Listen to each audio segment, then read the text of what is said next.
Good day everyone, my name is Charlene B. Gamaladin. I am the first reporter in this group.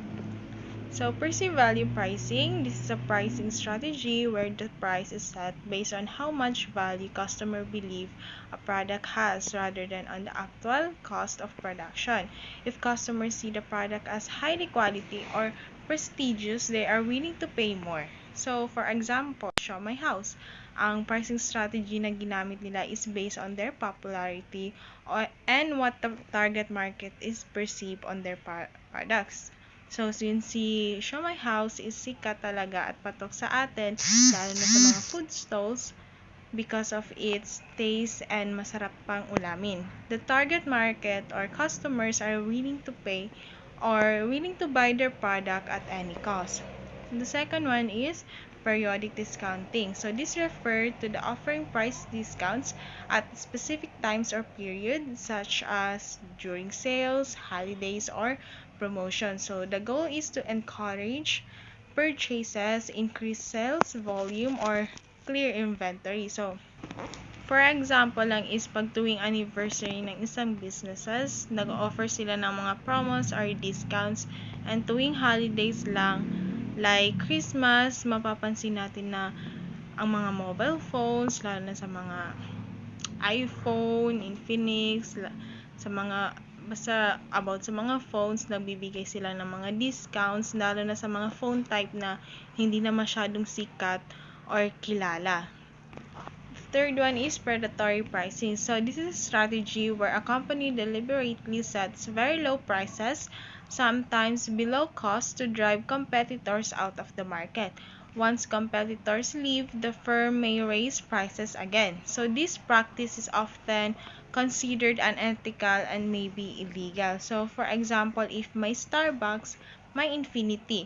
Dahil nga masikat si Starbucks, dahil nga sabi nila sikat at always pinupuntahan ng mga customer because of the interior designs at also na rin dahil sa coffee. Kaya si Infinity, need nila mag-set ng low prices para maka-attract ng more customers at makipag-compete kay Starbucks. Pag sa tingin nila mas marami na silang loyal customers at mas nagugustuhan na nila ito kaysa Starbucks, unti-unti na nilang tinataasan yung prices nila or nagbibigay sila or gumagawa sila ng another product, ng new product, at yung prices nila is yung siniset nila na price is mataas na. The fourth one is price sensitivity. So price sensitivity describes how much consumers' buying behavior changes when the price of a product changes. If a small price increase causes customers to stop buying, they are highly price sensitive. So for example lang ito sa mga supermarket or sa palengke. 'Di ba? Pag bumibili tayo ng mga ingredients, mga sibuyas at bawang, or mga patata, carrots, basta mga gulay or mga prutas, lalo sa and also mga meat, pag sa tingin natin tumaas yung presyo, hindi na kagaya nung dati na medyo mababa pa, medyo nag-aalanganin tayo na bilhin ito. Or minsan naiisip na lang natin na sa next time na lang bibili pag bumaba yung presyo niya. So based on the market, when a price is high, its demand is low. The last one is price differentiation. So this is a strategy where a company charges different prices for the same product based on customer type, location, time, or purchase quantity. The aim is to maximize profit by capturing different levels of willingness to pay. So, halimbawa sa mga sinihan, mas mura ang ticket para sa students at senior citizens kumpara sa regular price dahil mas price sensitive sila. Ginagamit ito ng kumpanya para maximize ang kita habang nagbibigay pa rin ng affordable options sa iba't ibang market segment. Kaya mas marami silang naaabot ng customers at mas naging competitive ang negosyo. So, ang purpose ng price differentiation ay para ma-maximize ang profit ng negosyo sa pamamagitan ng pag-offer ng iba't ibang presyo na carry sa kakayahan at willingness to pay ng bawat customer. Sa ganitong paraan, mas marami silang na-attract na buyers, napoprovide nila yung mga mas affordable prices sa mga price-sensitive customers at naiiwasan ang pagkawalan ng potential sales. That's all for my report. Thank you po.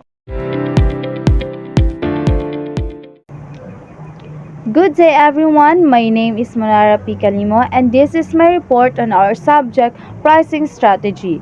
So first is prestige pricing. Prestige pricing is a perfect example of a company that effectively uses prestige pricing, which is a pricing strategy where prices are set higher than normal because lower prices will hurt sales. So, ang prestige pricing ay isang pricing strategy kung saan sinasadyang gawing mataas ang presyo ng produkto para magmukhang high-end, sosyal at mas mataas ang quality.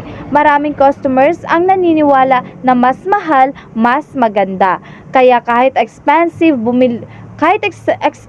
bumibili pa rin sila sa ganitong strategy. Hindi target ang price-sensitive customers, kundi yung mga taong value ang quality, brand image at status. Kapag binabaan ang presyo, maaaring bumaba ang sales kasi iniisip ng customers na bumaba rin ang kalidad ng produkto. Ang prestige pricing ay ginagamit rin kapag gusto ng company na ipakita na ang produkto nila ay exclusive at premium. Hindi lang ito tungkol sa gastos ng paggawa kundi sa image at perception ng customers. Halimbawa, may mga tao na mas pipiliin ang isang mahal na bag o relo kaysa sa mura kasi pakiramdam nila mas mataas ang status nila kapag ginagamit ito. Sa ganitong strategy, mas mataas ang presyo, mas mataas ang tingin ng tao sa product. Kapag ginawa itong mura, maaaring isipin ng buyers na ordinaryo na lang ito, kaya bumababa ang interest at sales. Next is pricing bundling. On the other hand, it is said that fast food restaurants are also engaged in bundling pricing quite frequently. They may call it a value meal or a meal deal. Ang pricing bundling ay kapag dalawa o higit pang products ang pinagsama at ibinebenta bilang isang package sa mas mababang presyo kaysa kung hiwa-hiwalay bibilhin. Kadalasan itong ginagamit ng fast food restaurants tulad ng value meals. Halimbawa kapag bumili ka ng burger, fries at drink bilang isang meal, mas mura ito kaysa bumili ng bawat item separately. Nakakatulong ito sa negosyo dahil mas mabilis makabenta at sa customers naman, pakiramdam nila mas sulit ang binayad nila. Ang pricing bundling din ay strategy na hinihikayat ang customers na bumili ng mas maraming items sa isang transaction. Imbis na bumili ka ng isang item lang, na-encourage kang kumuha ng combo dahil mas sulit ito sa tingin mo. Example nito ay sa fast food. Kung fries lang ang bibilhin mo, medyo mahal. Pero kapag isinama sa burger at drinks, mas mura ang total price. Nakikinabang dito ang negosyo dahil mas mataas ang sales volume, habang ang customer naman ay nakakaramdam ng tipid at convenience. Next is price cues. Farinas Ilocos Empanada is a favorite for many of us. Their store is serving up hot and crispy savory pies filled with Mickey noodles, mung beans, sprouts, fried egg, bagneg, and longanisa for dine-in and takeout. Their empanadas are a regular best sellers. So, ang price cues ay mga signals o clues na ginagamit ng customers para mag-judge kung maganda o masarap ang isang produkto. Hindi lang presyo ang basehan, kundi pati presentation, reputasyon, pagiging bestseller at ingredients. Sa case ng Farinas Ilocos Empanada, kilala na ito bilang regular bestseller kaya iniisip ng customers na tested at masarap na talaga. Yung ingredients tulad ng bagnet, longganisa, egg at crispy empanada shell ay nagsisibling price cue na worth the price ang product kahit hindi ito pinakamura. Ang price cues naman ay hindi diretsong sinasabi ang presyo, pero pinaparamdam sa customers na worth it ang binabayad nila. Halimbawa na lamang kapag ang pagkain ay kilala na sa lugar, laging mainit, laging maraming bumibili, iniisip ng tao na maganda ang quality kahit hindi mura.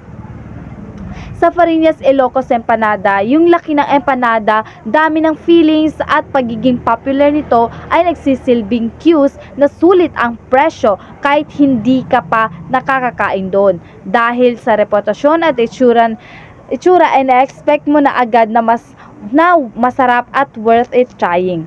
So the last is pricing discrimination. Each flight, the passengers have paid different prices, and that in some cases can observe that the highest price is much as 5 times the lowest price. So, ang pricing discrimination ay kapag magkakaibang presyo ang binabayaran ng customers para sa parehong produkto o serbisyo. Isang magandang example nito ay ang airline industry. Sa isang flight, may pasahero na maagang nag-book kaya mura, habang may iban late nag-book kaya mahal. Kahit pareho lang ang flight at destination, nagkakaiba ang presyo dahil sa demand, booking time, seat availability at sa travel season. And that's all po. Thank you.